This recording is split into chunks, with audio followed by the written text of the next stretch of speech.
Hello friends, welcome to my channel Dipti পৃথিবী।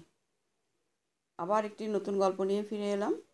গল্পটি ভালো লাগলে লাইক এবং কমেন্ট করবে এবং আমার চ্যানেলটিকে সাবস্ক্রাইব করে আমার পাশে থাকবে। রাহুল এক দৃষ্টিতে চেয়ে আছে জানালার কাঁচ তুলে পাশের গাড়িটির দিকে। সাদা রঙের গাড়িটির গায়ে লাল হরফে লেখা রয়েছে স্বর্গলোক মৃত্যুযান। একটি মৃতদেহ কাচের ঘরটির মধ্যে লম্বালম্বি রাখা আছে। মুখটা স্পষ্ট দেখা যাচ্ছে, মনে হচ্ছে যেন ঘুমিয়ে পড়েছে। মৃত বলে ভাবাই যায় না। এদিকে 5 মিনিট হয়ে গেল, বাসটা অল্পও নড়েনি। সূর্যের তাপটা রাহুলের কোলে এসে পড়ছে, তাই দরদর করে ঘামছে। একরাশ বিরক্তি মনটাকে তেতো করে দিল। কিছুতেই নজরটা অন্যদিকে ঘোরাতে পারছে না। ফিরে ফিরে সে দেহটার দিকেই চলে আসছে। এমন সময় রাহুলের মনে হলো একবার মৃতদেহটাকে জিজ্ঞাসা করলে হয়, কাচের ঘরে কেমন লাগছে মশাই? অবাঞ্ছিত প্রশ্ন। সে পাগল নাকি? আবার একবার তাকালো মৃতদেহটার দিকে। লোকটার মুখে এতটুকু বিরক্তি নেই কেন? তবে কি তিনি মৃত্যুর পর সত্যি সত্যি মানুষ সুখী হয়ে যান? নিশ্চয়ই বড় ধরনের কোনো রোগ হয়েছিল, আবার নাও হতে পারে। আজকাল হার্ট ফেলিওর বা অ্যাটাক তো কমন জিনিস। রাহুল এবার নিজের বুকের বাদিকটা হাত দিয়ে দেখে নিল। মাঝে মাঝে ধড়ফড় করে। কি জানি জীবনের ঘড়ি কখন থেমে যায়। অবশ্য ইন্স্যুরেন্সের সমস্ত কাগজ পত্রগুলো মৌরির কাছেই রাখা আছে।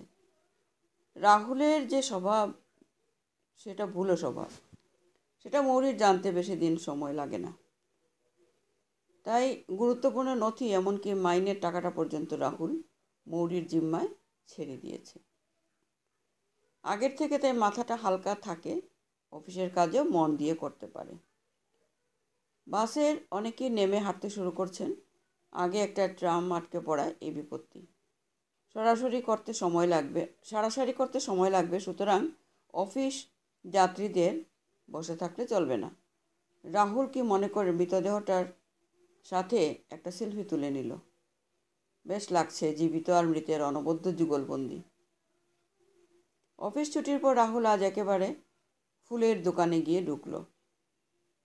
মৌরি দুবার ফোন করে মনে করিয়ে দিয়েছে, তাই রাহুল ভুলেনি।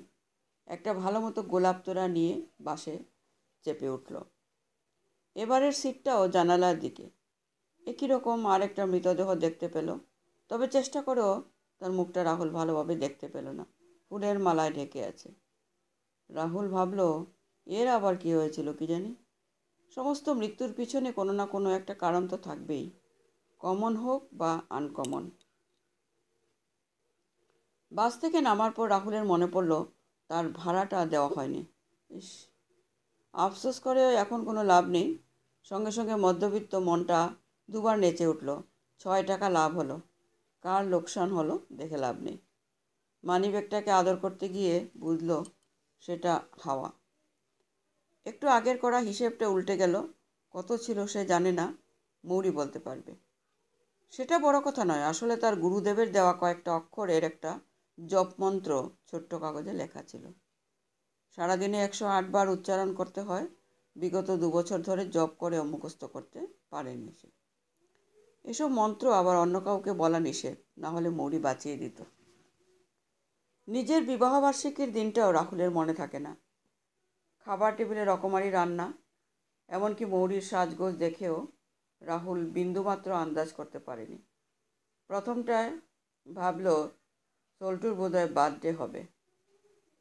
পরক্ষণে মনে পড়ল, ও তো সবে 3 বছরের, এখন তো জন্মদিন পালন করা হয় না। 5 বছর পূর্ণ হলে হবে। বিছানায় গোলাপ ফুলের মিষ্টি গন্ধ পেয়ে রাহুলের ভুল ভাঙল। আজ তো তার বিয়ের দিন। সাথে সাথে লাফিয়ে বলে উঠল, ইস, আজ আমাদের বিবাহ বার্ষিকী, মনে পড়েছে। তারপরে কপাল চাপড়ে বলে উঠল, ইস, কিছু তো গিফট আনা হলো না। মৌরি ভাঁজ করা চাদরটা রিবানের চারদিকে ভালো করে গুজে বলে উঠল, আমাকে যে প্রতিপল এত ব্যস্ততার মধ্যে রেখেছ, এটাই কি কম বড় গিফট? তারপর রাহুলের গলা জড়িয়ে আবার বলে উঠল, আজ সেই ফ্রেঞ্চ কিসটা করো তো জড়িয়ে। না, সেটাও আমাকেই দেখিয়ে দিতে হবে।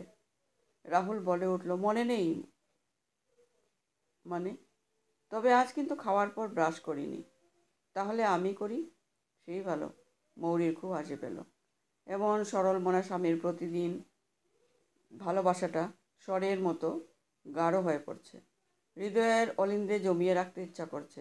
অসময়ে একটু একটু বের করবে। ওম রিং ক্লিং কৃষ্ণায় নমঃ। ভোরবেলায় রাহুলের মুখে উপরোক্ত মন্ত্রটা বারবার শুনে মৌরী তুলসী মঞ্চে জল ঢেলেই দৌড়ে এসে তাকে জাগিয়ে তুলল। কখন থেকে কি বিড়বিড় করছো তুমি? ওম রিং ক্লিং কৃষ্ণায় নমঃ। এটা কি হ্যাঁ? রাহুল চোখ কষলে বলে উঠল, ধ্যাত কি যাতা বলছো? আমি কেন ওসব বলবো? মৌরী চেঁচিয়ে উঠল, তাহলে আমি কোত্থেকে শুনলাম হ্যাঁ? এখনই তো ঘুমের ঘোরে বকছিলে।